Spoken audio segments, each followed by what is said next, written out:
Let's look at some power rules as well as the rule for when we have an exponent of 0.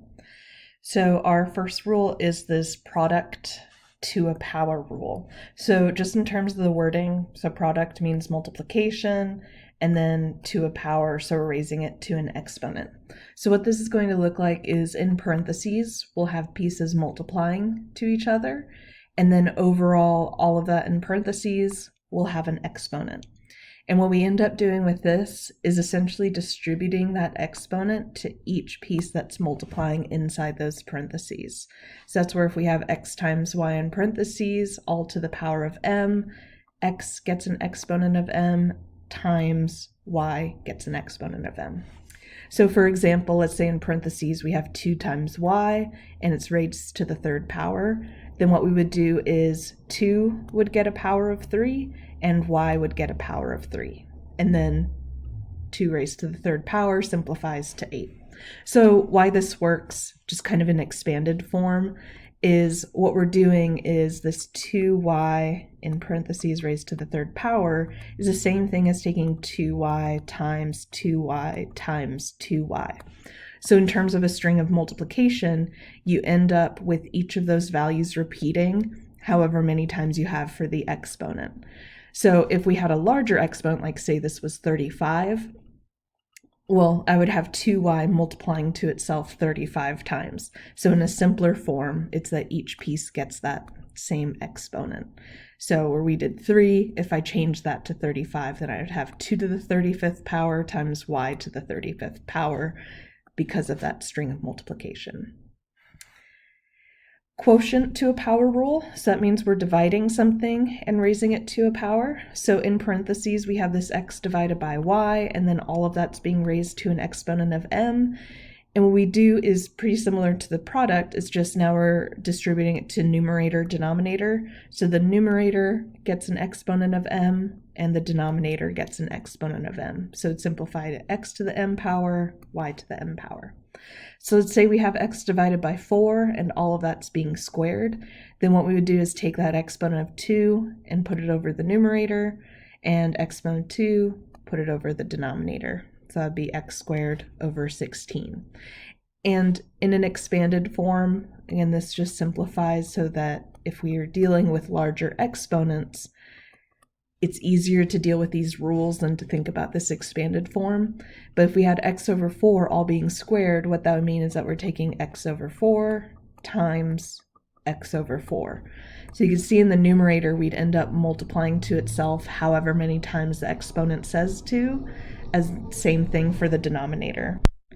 All right, power to a power rule. So we're going to have an exponent raised to another exponent. So if we have x raised to the power of m, all raised to the power of n, then what we would do is multiply those two exponents together. So we keep the same base and then multiply the exponents. So let's say we have x to the 4th raised to the 3rd power.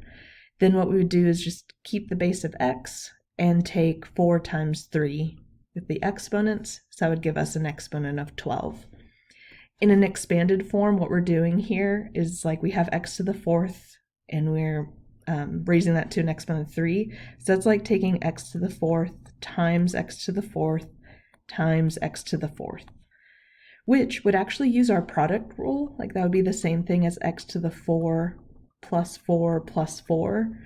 But instead of writing a string of addition, again, imagine we're using much larger exponents where it's difficult to expand like this. You're adding the same thing to itself however many times that outside exponent tells you to, in this case our exponent of 3. So that's where multiplication comes in. We have the number from our original exponents, that 4, and then you multiply that because it's adding however many times that outside exponent tells you to. And then our final rule here is if we have an exponent of 0, that value turns into a 1.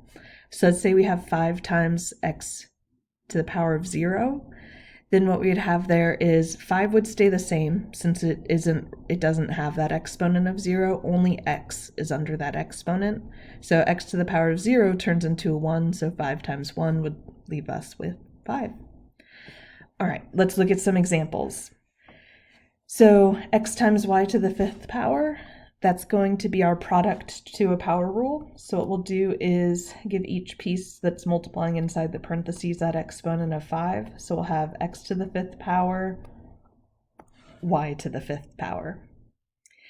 When we do examples, and I'll be sure to emphasize when we come across situations where we'll want to double check these, but parentheses will be really helpful. Like technically what I would have here is that factor of x in parentheses to the 5th power times that factor of y to the 5th power.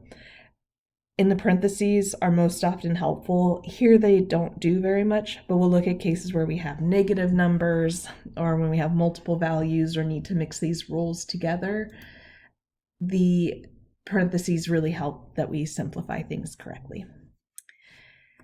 Okay, quotient to a power rule, so a over b to the 8th power. So that means our numerator gets an exponent of 8 and denominator gets an exponent of 8. And similar to what I was just saying for this product to a power rule, same thing is true with the quotient to a power rule. I would want to have everything that's in the numerator in parentheses raised to that power over everything in the denominator in parentheses raised to that power. That'll make sure that you simplify things correctly. In this case, it doesn't do much.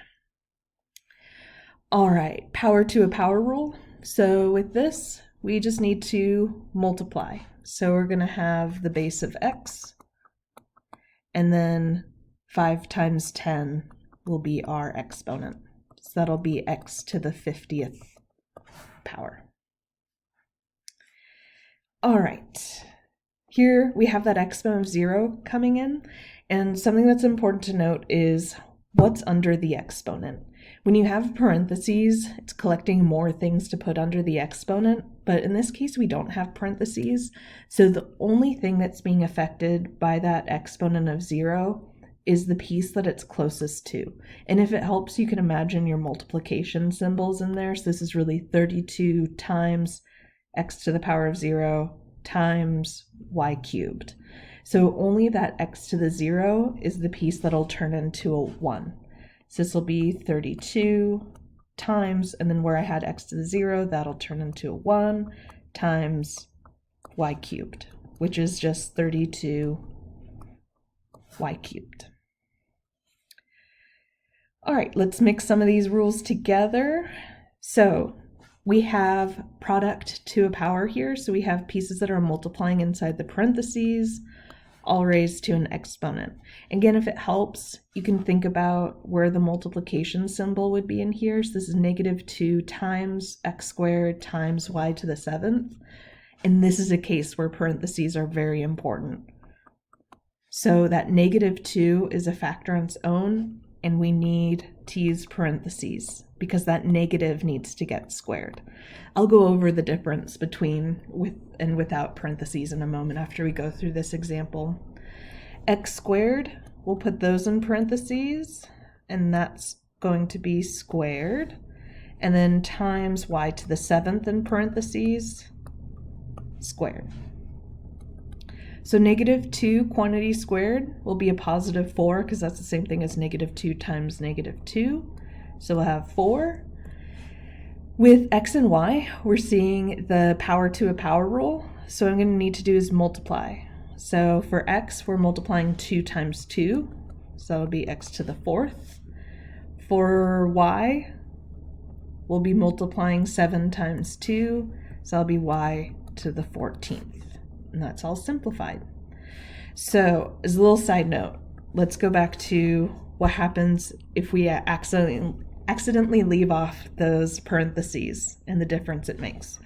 So let's look at parentheses -2 squared on the outside versus without parentheses -2 squared. So with parentheses, everything inside parentheses is being squared, so that's the same thing as -2 times -2, and that's where we end up with a +4. If we leave off the parentheses, it's like that's technically -1 times +2 squared. There's this kind of separation there in that only the 2 is under the exponent of the square. The negative is off on its own. So what happens with this is the negative just kind of hangs out front, and the piece that's being squared is just the 2. So it would be negative 2 times 2.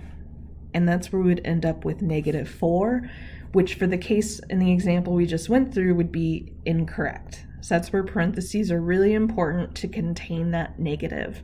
And then just in general, knowing the difference between these two and how they work with exponents is so important for just all algebra in this class and in the future as well. This is probably one of the most common mistakes to occur here, is mixing up these rules. So just be sure to you know how to handle the negatives with parentheses and working with exponents.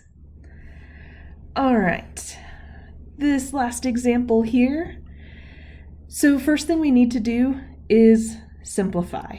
You know, it might be tempting to just go ahead and start distributing that exponent, but everything inside the parentheses here is pretty messy, so we want to simplify that first.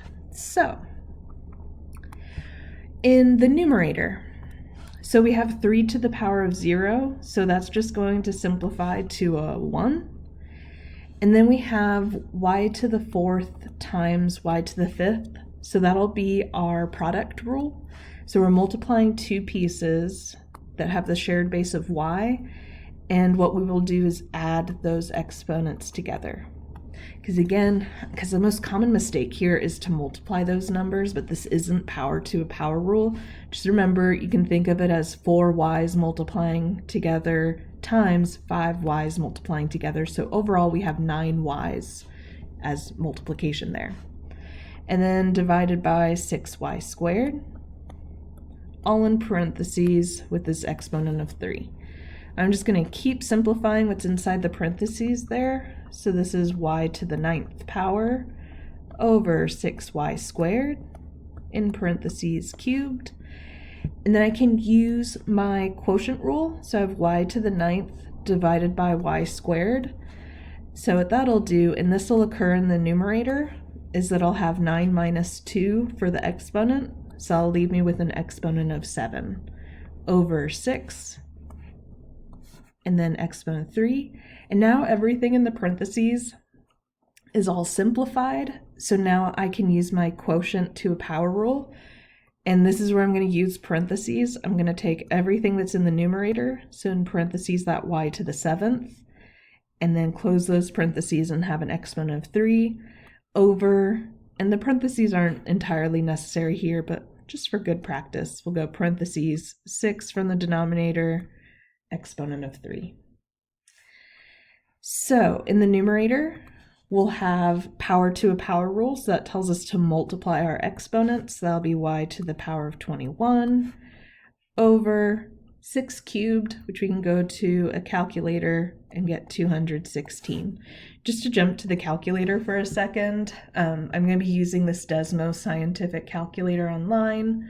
So what we could do is you plug in the base number, and then if it's squared, you can just hit the squared number, or you can see this case where they have an exponent of b, and that's where you can plug in any number. So if I hit that, you can see it kind of bumps up into the exponent and cube to get that 216. All right, so those are the various power rules as well as what to do with an exponent of 0.